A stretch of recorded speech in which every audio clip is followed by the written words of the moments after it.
Hello everyone, welcome to my Insta. তো সকাল সকাল ঘুম থেকে উঠে পড়লাম, আর এখানে দেখলাম যে ব্রাশ করতে করতে আমার আনি মানে আমার নেফিউ এখানে একা একা বসে খেলছিল।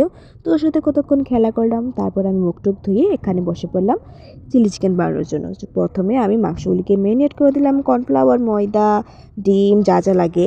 তারপর এখানে ভেজিটেবলস কাটলাম, ক্যাপসিকাম, পেঁয়াজ, রসুন আর কিছুটা কাঁচা লঙ্কা। তারপর ফ্রাইং প্যানে কিছুটা তেল গরম করে তার মধ্যে একে একে করে মাংসগুলিকে ভেজে নিলাম। তারপর একটা কড়াইতে যেগুলো ভেজিটেবল ছিল সেগুলিকে ভাজলাম, তারপরে সস দিলাম, তারপর মাংসগুলি দিলাম। তারপর যেভাবে চিলি চিকেন বানাতে হয় সেভাবে বানিলাম, আর মা আমাকে এখানে নামিয়ে দিল চিলি চিকেনগুলো।